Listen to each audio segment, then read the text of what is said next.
घाटकोपर येथील होर्डिंग दुर्घटनेत 16हून अधिक बळी गेल्यानंतरही ठाणे महापालिका प्रशासनाचे डोळे उघडलेले दिसत नाहीत। ठाण्यातील माजिवडा उड्डाणपुलानजीकच्या सोसायटीच्या जागेत परवानगीशिवाय उभारलेल्या होर्डिंगची टांगती तलवार कायम असल्यानं रहिवासी धास्तावलेत। अतिवृष्टी आणि सोसायटीच्या वाऱ्यामुळे हा उत्तुंग होर्डिंग कोसळण्याची भीती व्यक्त होते। परवानगीचे सर्व निकष डावलून उभारलेला मंगल पब्लिसिटीचा हा उत्तुंग होर्डिंग हटवण्याचे निर्देश न्यायालयानेही दिले होते। तरीही कुठलीच कारवाई होत नसल्यानं ठाणे महापालिका आणि पोलीस प्रशासन अमंगल होण्याची वाट पाहत आहे का, असा संतप्त सवाल सोसायटीतील रहिवाशांनी केला आहे। दरम्यान होर्डिंगच्या मालकाचे ठाणे महापालिका आणि पोलिसांशीही आर्थिक लागेबंदे असल्यानं होर्डिंग्जला अभय दिल्याचा आरोप रहिवासी करत आहेत। तेव्हा हा अनधिकृत होर्डिंग तात्काळ हटवून संबंधितांची लाचलुचपत प्रतिबंधक विभागाकडून चौकशी करावी अशी मागणी सोसायटीनं निवेदनाद्वारे केली आहे। माजिवडा उड्डाणपुलानजीकच्या सर्व्हिस रोडवर धर्मवीर आनंद दिघे यांच्या आशीर्वादानं उभारलेली आनंद कवच कोऑपरेटिव्ह हाऊसिंग सोसायटी आणि शाहूनगर सोसायटी असून या सोसायटीच्या जागेत राहुल शिर्के यांच्या मंगल पब्लिसिटीने ठाणे महापालिकेकडे खोटी कागदपत्र सादर करून 2018 साली 80 फूट बाय 100 फूट आणि 90 ते 95 फुटांपेक्षा उंच असे 2 जाहिरात फलक उभारलेत। या अनधिकृत होर्डिंगबाबत सोसायटीनं स्थानिक नगरसेवक, प्रशासन तसंच मुख्यमंत्री एकनाथ शिंदे यांच्याकडे अनेक वेळेला तक्रारी केल्या। होर्डिंगबाबत मुख्यमंत्र्यांचे स्पष्ट निर्देश असताना देखील महापालिका अधिकाऱ्यांच्या पक्षपाती धोरणामुळे रहिवाशां आणि पादचाऱ्यांच्या जीवाला धोका निर्माण झालाय। या जाहिराती फलकाला लागून अनेक घरं असून रहिवाशांची वहिवाट बंद झाल्यामुळे हे बेकायदा होर्डिंग्ज हटवण्यासाठी सोसायटीचा अविरत लढा सुरू आहे। परंतु ठाणे महापालिकेचे अधिकारी काहीच दखल घेत नाहीत। एक प्रकारे मनमानी सुरू असल्याचा आरोप सोसायटीतील रहिवाशांनी केलाय।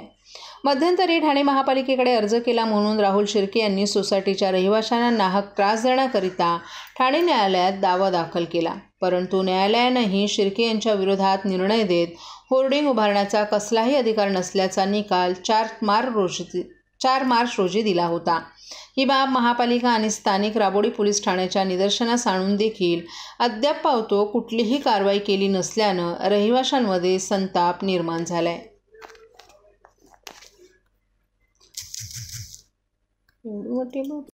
काय सांगा, आनंद कवच रहिवासी तीव्र त्यांच्यामध्ये संताप व्यक्त झालेला आहे होल्डिंग बाबत। आता ह्या होल्डिंग म्हणजे आनंद कवच सोसायटी ही 30 वर्षापूर्वी बनली।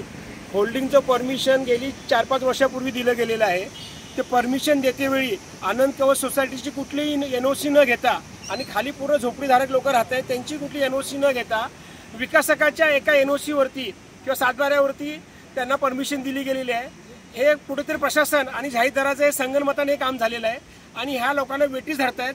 तसंच त्या स्थानिक नागरिकांनी तेव्हा माझ्याशी पाठपुरावा केल्यानंतर गेल्या 3 वर्षापूर्वी मी महापालिकेमध्ये असताना हाऊसमध्ये विषय घेतला होता, स्टँडिंगमध्ये हा विषय घेतला। तेव्हा सांगितलं की ती अनधिकृत होल्डिंग्स आम्ही काढू, त्याचा कंटिन्यू पाठपुरावा केला। मग प्रशासन बघायची भूमिका करते आणि स्टँडिंग जी साईज दिलेली आहे त्यांनी परमिशन ती साईज आहे छोटी आणि बनवलं त्याच्या तिप्पट साईजनी आणि अक्षरशः आज ती बिल्डिंग धोकादायक आहे। लोक जीव मुठीत घेऊन राहत आहेत आणि त्यांनी वारंवार तक्रार केली महापालिकेकडे आणि त्यांच्यावर मीही तक्रार केली, पण महापालिका काय त्याच्याकडे दखल घेत नाहीये। सन्माननीय आयुक्त साहेबांना मी परवा 8 दिवसापूर्वी भेटलो।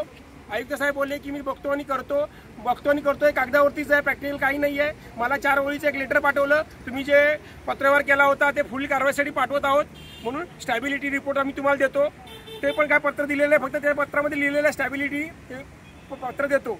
पण जर तिथे सोसायटी 30 वर्षापूर्वीची आहे, सोसायटी लिगल आहे, रजिस्टर ॲग्रीमेंट करून लोक राहायला येत आहेत, त्या सोसायटीची NOC न घेता आणि डायरेक्ट जर जुना मालक म्हणून सातबाऱ्यावर परमिशन कुठल्या अँगलनी देत आहेत आणि आज ही लोक जर उद्या जीवितहानी झाली ह्याला जबाबदार कोण?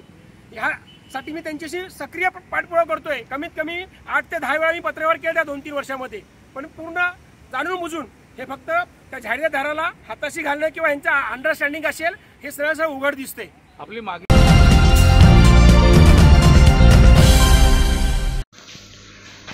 विधान परिषदेच्या निवडणुकांमध्ये राष्ट्रवादी काँग्रेस पार्टीचे दोन्ही उमेदवार विजयी झाल्याबद्दल राष्ट्रवादी काँग्रेस पार्टी ठाणे शहर यांच्या वतीनं जल्लोष साजरा करण्यात आला। यावेळी महाराष्ट्र प्रदेश प्रवक्ते, ठाणे जिल्हा अध्यक्ष आनंद परांजपे, प्रदेश सरचिटणीस तथा अल्पसंख्याक निरीक्षक नजीब मुल्ला, महिला जिल्हाध्यक्षा वनिता गोतपागर, युवा जिल्हा अध्यक्ष विरू वाघमारे, विद्यार्थी अध्यक्ष कौस्तुभ गायकवाड, अल्पसंख्याक अध्यक्ष हुसेन मणियार आणि जिल्हा कार्यकारिणीचे सदस्य, महिला, युवक, विद्यार्थी तसंच इतर पदाधिकारी आणि कार्यकर्तेही मोठ्या संख्येनं उपस्थित होते.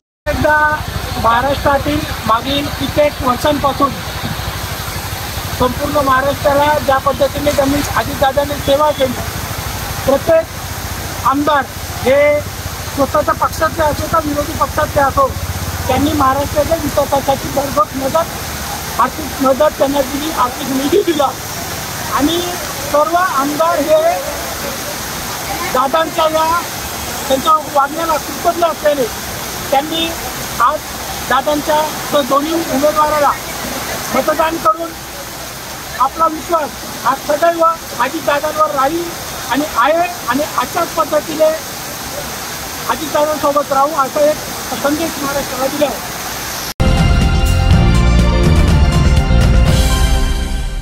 कावेरी नाखवा कुटुंबियांना न्याय मिळालाच पाहिजे. वरली हिटांदरण प्रकरण फास्ट ट्रॅक कोर्टात चालवा आणि कावेरी नाखवा यांना चिरडणाऱ्या मिहीर शहाला फाशी द्या अशी जोरदार मागणी करत ठाण्यातील शिवसेना उद्धव बाळासाहेब ठाकरे पक्षाच्या रणरागिणींनी आज ठाणे जिल्हाधिकारी कार्यालयाबाहेर आंदोलन केलं. या मागणीचं निवेदन महिला आघाडीने जिल्हाधिकारी आणि पोलीस आयुक्तांना दिलं आहे. यावेळी जिल्हा संघटक रेखा खोपकर, माजी नगरसेविका नंदिनी विचारे, उपजिल्हा संघटक ॲडव्होकेट आकांक्षा राणे, संपदा पांचवाळ, महेश्वरी तरे, मंजिरी ढमाले, ज्योती कोळी, शहर संघटक प्रमिला भांगे, वैशाली शिंदे, पुष्पलता भानुशाली, विभाग समन्वयक निलिमा शिंदे तसंच शिवसेनेच्या इतर महिला पदाधिकारी आणि कार्यकर्त्या उपस्थित होत्या. वरळीमध्ये भल्या पहाटे बेदरकारपणे गाडी चालवून कावेरी नाखवा या महिलेला चिरडण्यात आलं. आरोपी मिहीर शाह या मिंदे गटाचे पालघरचे जिल्हाप्रमुख राजेश शाह यांचा मुलगा असल्यानं तब्बल 60 तासानंतर त्याला अटक करण्यात आली. त्याच्या रक्ताच्या नमुन्यात मद्याचा अंश सापडू नयेत म्हणून मंत्र्यांनी पोलिसांवर राजकीय दबाव टाकून शोधकार्य करण्यास विलंब लावून मोठं षडयंत्र रचलं असल्याचा आरोप यावेळी महिला शिवसैनिकांनी केला. तसंच मुंबई पोलीस सराईत गुन्हेगाराला तात्काळ पकडू शकतात, तर या मुजोर मिहीर शाहला पकडण्याकरिता 3 दिवस का लागले, यासाठी कोणत्या राजकीय बड्या नेत्याचा दबाव होता हे महाराष्ट्रासमोर आलंच पाहिजे. तसंच आपल्या मतांसाठी आपल्या लाडक्या बहिणीचा वापर करणारे मुख्यमंत्री आता वरळीमधील कावेरी नाखवा या लाडक्या बहिणीला न्याय देणार का असा सवाल देखील आंदोलनकर्त्या महिला शिवसैनिकांनी यावेळी केला. ज्या वेळेस रस्ता आपल्या बापाचा आहे असं समजून चालतात, त्यावेळी रस्त्याने चालणाऱ्या सामान्य माणसांची बिलकुल कुठे पर्वा केली जात नाही. ज्यावेळी गाडीला ठोकर देऊन हे नवरा बायको दोघं जण त्यांच्या बॉनेटवर उडाले. बॉनेटवर उडाल्यानंतर नवरा बाजूला फेकला गेला. ती बाई त्या बॉनेटवरून उडून चाकामध्ये आणि बंपरमध्ये अडकली. नवरा थांब थांब सांगतोय, परंतु नशेमध्ये धुंद असणारा हा मिहीर शाह यांनी त्या बाईला त्या गाडीखाली चिरडत 2 किलोमीटर पर्यंत तो त्या बाईला घेऊन गेला चिरडत. त्या बाईच्या अंगावर एक वस्त्र राहिलं नाही आणि अशा प्रकारे त्या बाईचा मृत्यू झाला. एवढा बेदरकारपणा कसा काय येतो या धनदान यांच्या अंगात की त्यांना माहिती आहे आम्हाला या ठिकाणी मारणारं कोणी नाही किंवा आमच्या कायदा आमचं काही वाकडं करू शकत नाही. या मिजाशीमध्ये रस्त्यावरून चालणारी ही लोक ज्यावेळी त्यांना सामान्य माणसांच्या आयुष्याची सुद्धा किंमत वाटत नाही, अशा लोकांना सरकारने कुठेतरी जबरदस्त शिक्षा करून आपल्या संपूर्ण सामान्य लोकांना आज न्याय देण्याची गरज आहे. आज प्रत्येक ठिकाणी या महाराष्ट्रामध्ये, पुण्यामध्ये झालं, नागपूरमध्ये झालं, मुंबईमध्ये झालं, जर सामान्य माणसं असेच कीड मुंगीच्या मरणाने मरणार असतील तर हे गरिबांचं सरकार म्हणून घेण्यात हे नालायक सरकार ठरतंय. जर महिलांना या ठिकाणी न्याय मिळत नाही, अरे कशासाठी तुम्ही लाडकी बहीण योजना काढलीत? तुमची आज लाडकी एक बहीण तुमच्या आमच्या समोर गाडी खाली चिरडली जाते. तिच्या इज्जतीचे धिंडवडे निघतात, तिच्या अंगावर एक वस्त्र राहत नाही, तिच्या शरीराच्या कातड्याचे सोलून ती बाहेर पडते.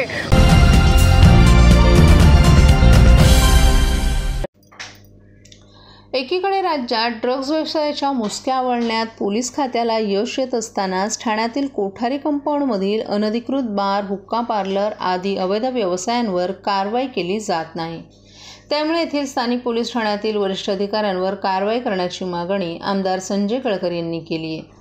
आमदार संजय केळकर यांनी विधिमंडळ अधिवेशनात 293 प्रस्तावावर बोलताना ठाण्यातील अनेक विषय सभागृहात उपस्थित केले. ड्रग्ज, पब्स, हुक्का पार्लर, रात्री उशिरापर्यंत सुरू राहणारे बार, दारूची दुकानं, ठाणे महापालिकेतील अधिकाऱ्यांची बेकायदेशीर पदोन्नती, फसवणूक करणाऱ्या फायनान्स कंपन्या, जुन्या विहिरी आदी विविध विषय केळकर यांनी यावेळी उपस्थित केले. ठाण्यामध्ये पानपट्ट्या, टपऱ्या आणि दुकानांमधूनही एनर्जी ड्रिंक्सच्या नावाखाली कॅफेनयुक्त पेय विकली जात आहेत. ड्रग्जची विक्री केली जाते. यामुळे तरुणाई उद्ध्वस्त होत आहे. शहरात अनधिकृत ऑर्केस्ट्रा, बार, डान्स बार, हुक्का पार्लर असे अवैध व्यवसाय सुरू असून त्यावर याआधी कारवाई करण्यात आली, परंतु ते आता पुन्हा लपून छपून सुरू आहेत. हुक्का पार्लर मुक्त ठाणे ही चळवळ आम्ही सुरू केली असून त्याला ठाणेकरांचा मोठा पाठिंबा मिळतोय. शहरातील कोठारी कंपाऊंडमध्ये आजही हे अवैध व्यवसाय सुरू आहेत. शहरात काही दिवसांपूर्वी काही ठिकाणी कारवाई करण्यात आली, परंतु कोठारी कंपाऊंडमध्ये कारवाई करण्यात आली नाही. या कारवाईबाबत दुजाभाव दाखवण्यात येत असल्याचा आरोपही केळकर यांनी केला आहे. या प्रकरणी स्थानिक चित्रसर पोलीस ठाण्यातील संबंधित वरिष्ठ अधिकाऱ्यांवर कठोर कारवाई करण्याची मागणीही केळकर यांनी केली आहे. शहरात वाईन शॉपला रात्री 10:30पर्यंत विक्री करण्याची मुभा आहे, परंतु अनेक शॉप हे रात्री 2 वाजेपर्यंत सुरू असतात. तर काही हॉटेलमध्ये देखील बेकायदेशीरपणे वाईन शॉप चालवले जात आहेत. आयुक्तांकडे याबाबत वारंवार तक्रारी करूनही त्यावर कारवाई होत नसल्याचं केळकर यांनी सभागृहाच्या निदर्शनास आणलं. हुक्का पार्लर, बार, वाईन शॉप अशा अवैध व्यवसायांवर ठोस कारवाया होत नसल्यानं ठाण्यातील तरुण पिढी उद्ध्वस्त होण्याच्या मार्गावर असल्याचा आरोपही संजय केळकर यांनी केला.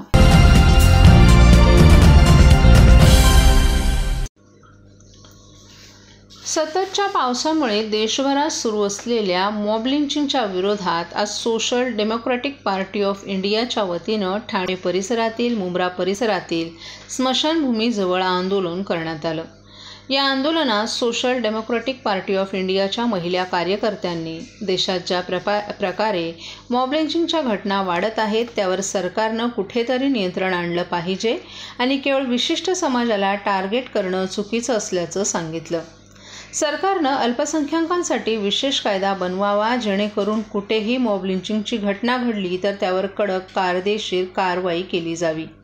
सोशल डेमोक्रॅटिक पार्टी ऑफ इंडियाचे अध्यक्ष दाऊद शेख यांनी आम्ही आधी मार्गक्रमण करण्याचा निर्णय घेतला होता, परंतु आम्हाला मुंबई पोलीस स्टेशनची परवानगी मिळाली नाही आणि त्यानंतर आम्ही ठाणे पोलीस आयुक्त आणि तिथून आम्ही येथे उभं राहून आंदोलन सुरू केल्याचं सांगितलं. या ठिकाणी परवानगी मिळाली आणि आज देशभरात विविध समुदायांविरोधात होत असलेल्या मॉब लिंचिंगच्या मागे आम्ही खांद्याला खांदे लावून उभा आहोत आणि या आंदोलनाच्या माध्यमातून केंद्र सरकार आणि राज्य सरकारनं कठोर कायदा आणण्याचा प्रयत्न केला ज्यात कोणत्याही निष्पाप व्यक्तीचा जीव कशा प्रकारे गमवावा. मुंब्र्यात SDP वतीनं करण्यात आलेल्या आंदोलनादरम्यान RSS, बजरंग दल, विश्व हिंदू परिषद यांच्या विरोधात घोषणाबाजी करण्यात आली आणि यावेळी केंद्र सरकारवरही टीका करण्यात आली.